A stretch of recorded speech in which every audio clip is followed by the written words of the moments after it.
All that we do is to build relationships with families and individuals that will introduce them to Christ. It's life changed through Christ. Christ changes lives, and that's what He called us to do, was help folks change their life through Christ. And the way He taught us to do it was housing and job training. We provide housing for low-income families in numerous ways and try to meet all the different various needs that people have in housing that are low income and need affordable housing and energy efficient housing.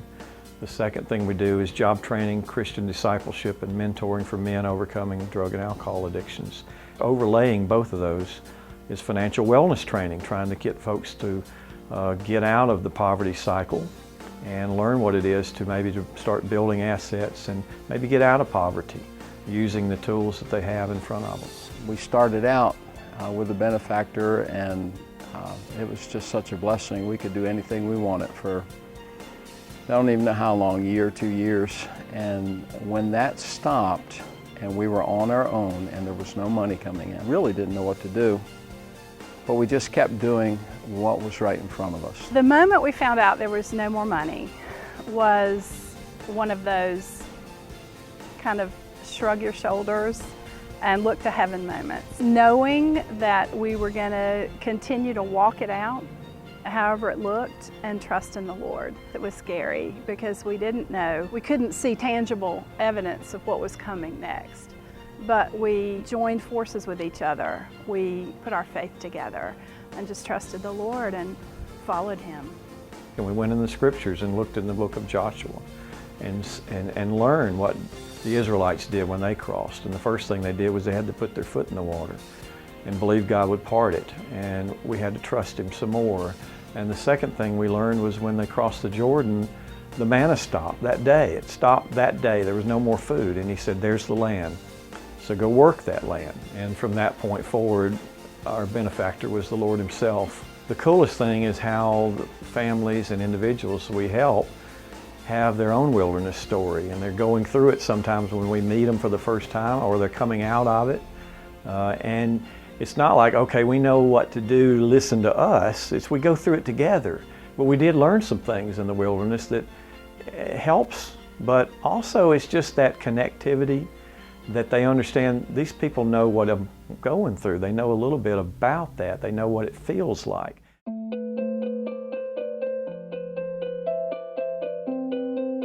Homes of Hope is probably one of the greatest organizations that has reached out to me. I still suffer with my illness. I have a rare form of leukemia called myelofibrosis. So there are many times when I'm in my treatment process where I don't feel a lot like doing anything. Sometimes I don't even leave outside my house. My car never moves. I had plans said, I was going to go ahead and go for my PhD at that point. The homes here are very affordable. When I have people come visit me that haven't been here before, I don't know what they expect to see when they come in. But when they come in, it's like, wow, this is nicer than my home. This is really, really nice place to live, you know? I see things completely different now. Less is more to me. Now I study the Bible, and that's a completely different thing now. I guess the main thing I want people to know is that it doesn't matter where you are in life.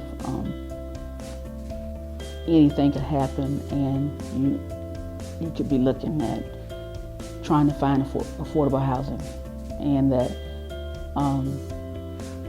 it's nothing like what you would expect. It's a joy.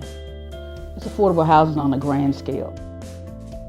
I'd been struggling a long time to stop drinking alcohol, and had really kind of wrecked my life essentially through being addicted to alcohol. Since coming to Homes of Hope in November, I've noticed a real change in my life, and I'm really thankful to be here, and glad that day by day I'm getting closer to the future that I want.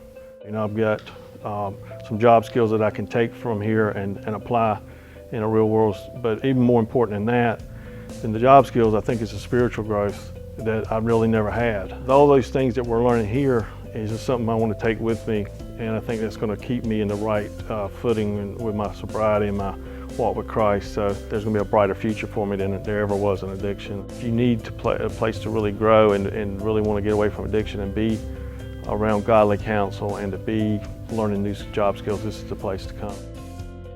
I was always promised myself as a small child, I'm going to have a home, I'm going to have a home. And when I went through all that situation with my husband, we had a beautiful home. And knowing when I left him, I was giving that all up. I thought I would never have the opportunity to have a house again.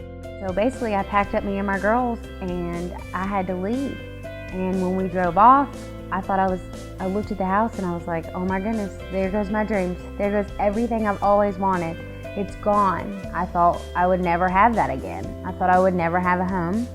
And Homes of Hope gave me a house again and gave me my dream back. Homes of Hope gave me the opportunity to have a home. It's something I can afford and be proud of. I'm starting off in this house as a renter, but Homes of Hope has given me the opportunity to build my credit and actually own this house. So that is really, really exciting. I just think how thankful I am and how amazing that Homes of Hope is and just what they've done for me and my girls and just giving us this great opportunity. Never been homeless in my life until I got 38 years old. Going through homelessness and trying to eat and trying to survive and trying to work and and on drugs all at the same time. My life was a mess. Being homeless for 6 years, never be able to sleep in the bed was really rough. Now that I have a bed to sleep in, it's just, God has done some amazing things in my life since being a productive member of society. To be able to hold a job and keep a job and be able to do things for other people. A lot of people and a lot of children and a lot of organizations really look up to me today. They don't call me that crackhead no more. They call me Mr. Bobby. I've been here almost 5 years and I'm still overwhelmed, just like I just moved in it yesterday, because I go in and I can turn my key and go in the house and be at peace. I owe thanks to a lot of people, and I just can't say thank you so much to a lot of people that see stuff in me that I didn't have a clue about. Well, I just want to thank the Homes of Hope organization for giving me a chance, and I won't let you down. Well, my grandson, I got him when he was 3 years old. He called me one day. He always knew I always taught him how to dial the phone. And he just called me one day and said, Grandma, come and get me. With my great niece and nephew, it was a situation that, DSS was involved with them. And they took him away and was getting ready to put him in foster care. And I stood up and said I would take him. So I prayed about it, and it's just like God came to me and said, if you take care of my little kids, I'll take care of you. And I promise you, God has not failed me yet. You know how sometimes you can move somewhere and you say, well, I wish I hadn't have done that. I never have crossed my mind. I feel like this is my promised land. I really, really do. I said, you just won't believe the change in West Greenville. It's like I never would have thought I would have seen blacks and whites living in the same neighborhood. Not in West Greenville anyway. But now everybody's living together and it's just like, wow. The West Greenville is a neighborhood that in a period of about 10 years we built 108 homes in. God showed us we have a product. As a ministry, we have a product that produces income called housing. We produce 70% of our income with housing.